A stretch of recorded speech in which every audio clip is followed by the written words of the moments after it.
Après avoir travaillé plus d'1 an dans le cinéma, être allé dans les plus grands festivals et avoir rencontré des personnes incroyables, je me suis toujours demandé si c'était vraiment ma vocation, si c'était ma voie et est-ce que j'étais réellement fait pour le cinéma. Alors je me suis lancé un défi, créer mon premier court-métrage. J'avais jamais réellement réalisé un court-métrage de moi-même. J'ai été toujours accompagné ou quoi.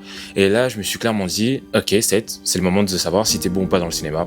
Réalise ton propre film. Que ce soit de l'idée à l'écriture, à la post-production, au montage et à la sortie du film, que le film m'appartienne de A à Z et de savoir ce que ça fait de réaliser un film tout seul.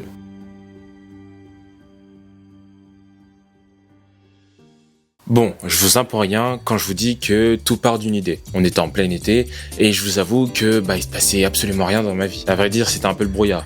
Entre orientation, idée, argent, je savais pas du tout de quoi parler. Et là, mon pote me donnait une idée. En fait, il venait de se faire quitter par sa copine et là, il m'a très clairement dit « Frérot, j'ai envie de mourir ». Mais surtout, ce qui s'est passé à ce moment-là, c'est que j'ai eu un déclic dans ma tête et qui m'a dit « Frérot, c'est ça ton histoire ?» Alors, j'ai tout simplement foncé. Pour moi, c'était juste le déclic. Mais le plus dur était juste en train d'arriver. Bon, maintenant que l'idée est là, j'avais qu'une seule chose à faire, c'était écrire le script. Alors j'ai passé des heures et des heures à écrire ce foutu script pour qu'à la fin je me dise « Ah bah frérot, t'as oublié que t'avais pas de budget, que t'avais pas d'acteurs, que t'avais très peu de moyens. » Et là s'en est s'ensuit la période de réécriture où j'ai dû totalement réécrire le projet, ce qui m'a fortement démotivé. Une fois le scénario terminé, je devais m'occuper du storyboard, du découpage technique, patati, patata, bref, c'était assez long. Je vais vous sauter les détails si vous voulez une vidéo complète sur comment créer un film, mais j'avais très peu de budget. Donc tout ce qui est lieu, matériel, etc., je devais être très minimaliste et me contenter uniquement du nécessaire. Une fois qu'on avait terminé de passer les derniers castings, on pouvait enfin commencer au tournage. Pour le tournage, on a tourné le premier jour dans un appartement à Strasbourg. C'était l'appartement de notre actrice principale qui s'appelle Marie et qui s'appelle Alice dans le film. Je vous avoue que j'étais pas sur un premier jour parce que là, c'était vraiment le premier projet. Donc, je savais pas comment faire, je savais pas quoi faire, mais je vous avoue que ça s'est plutôt bien passé. Comparé à ce que j'avais appréhendé et ce que j'avais imaginé,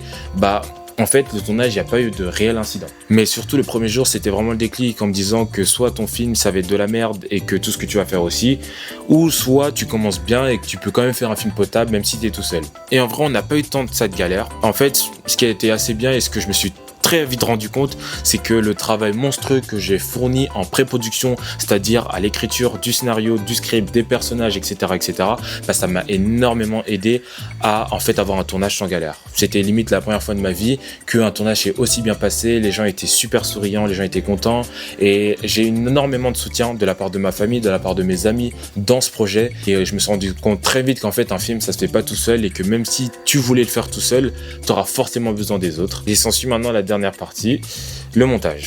Bon, le montage, pour ceux qui me connaissent, il est toujours en cours. Oh, c'est une galère. Bon, comme vous le savez, le montage et moi, on n'est pas super potes, mais j'ai commencé à monter le film et pour vous dire, on est à peu près à 50% de sa finalité. Il me reste énormément de choses à faire, mais j'ai quand même fait une très grosse partie.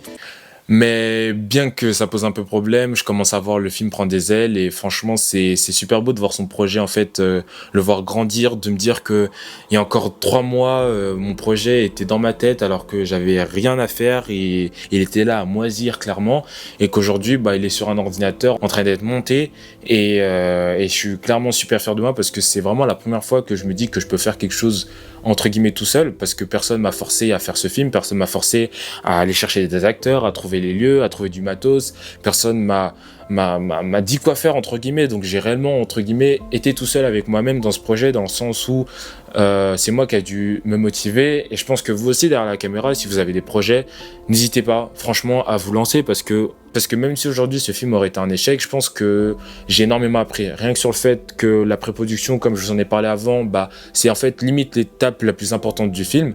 En fait, c'est strictement pas des blagues. Et même si aujourd'hui le résultat final et le résultat même à la fin du tournage ne serait pas concluant, je pense que humainement j'ai appris énormément. Même si c'était des amis que je connaissais et avec lesquels j'ai tourné, on a juste passé des énormes moments et on s'est bien amusé. On a tourné dans un restaurant, on a tourné vraiment presque partout et ça a été juste incroyable et même moi j'ai fait des rencontres qui étaient juste magnifiques et je peux que dire du bien de cette expérience quoi. Et je pense aujourd'hui que ce projet ça a été surtout une preuve à moi-même de me dire que t'es capable de faire des choses et que tu es capable au final de pondre des projets potables, en fait, que t'es pas nul et qu'en réalité personne n'est nul dans un projet. Si vraiment tu donnes du 100%, bah forcément il y aura un résultat qui va y sortir, et je pense que ce résultat sera toujours positif d'une certaine manière et qu'il faut pas forcément le prendre au premier degré si vous n'arrivez pas au niveau que vous voudriez atteindre. Mais en dehors de tout ça, pour parler plus précisément du cinéma, quelque chose qui se fait à plusieurs, c'est une famille en fait que tu construis durant ces quelques jours, parce que j'ai tourné qu'une seule semaine, c'est pas non plus un tournage hollywoodien qui durait des mois et des mois. J'ai tourné qu'une seule semaine et pourtant j'ai l'impression d'avoir fait un grand parcours de vie, et j'ai gagné beaucoup plus en maturité cette semaine que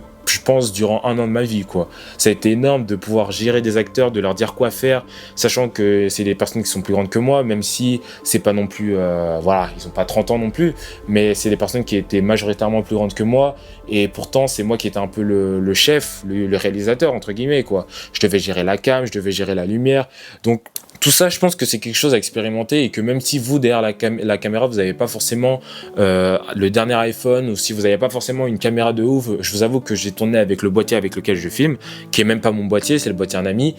C'est le Canon Air Max 50 pour ceux qui demandent, et honnêtement, il fait un taf de fou, et c'est pas du tout une caméra de cinéma. Loin de là, j'ai essayé de la transformer, j'ai essayé de changer les trucs, donc honnêtement, vous pouvez faire un film avec tout et avec n'importe quoi, il suffit juste d'avoir de bonnes idées et vous pouvez réussir. Et je pense que c'est quelque chose à pas négliger, parce que vous voir votre petit bébé grandir comme ça et devenir un film que vous montrez encore à plusieurs personnes, ça doit juste être incroyable, et voilà quoi. Moi honnêtement, le film là, je compte le diffuser au cinéma à Strasbourg et à Mulhouse. Pour ceux qui sont là cet été en juin, on est ensemble. Mais voilà quoi, et donc j'espère que ce projet va encore aller très loin, et que les futurs projets iront encore plus loin, et que vous derrière aussi, que vous ayez des projets, et que vous soyez pas juste là à me regarder en train de me dire ouais t'as fait ci, t'as fait ça, mais que vous aussi vous prenez des initiatives et lancez votre propre projet, parce que c'est réellement ça le plus important dans la vie, c'est de se lancer. Le premier pas c'est toujours le plus compliqué, mais une fois qu'on l'a franchi, on est safe. C'est déjà la fin de cette vidéo, j'espère que vous avez kiffé. C'était une vidéo assez courte de présentation, mais c'était surtout un message que je voulais faire passer à travers la caméra. C'était vous dire que, les gars, lancez-vous. Voilà, lancez-vous, osez. Pour ceux qui sont dans le domaine du cinéma, c'est vraiment important. N'hésitez pas à faire des films tout le temps, tout le temps, tout le temps. Peu importe si vous avez tel matos, les gars, vous pouvez faire vraiment des films avec tout et n'importe quoi. Et voilà, moi j'espère que tous ceux qui sont à Mulhouse ou à Strasbourg, n'hésitez pas à me suivre sur les réseaux. Je mettrai les dates de la projection de mon film quand il sera disponible. Et voilà, pour le reste, moi je vous dis à très bientôt. N'hésitez pas à regarder mes autres vidéos, même si certaines sont en anglais. Et on se retrouve à très bientôt. Ciao, ciao.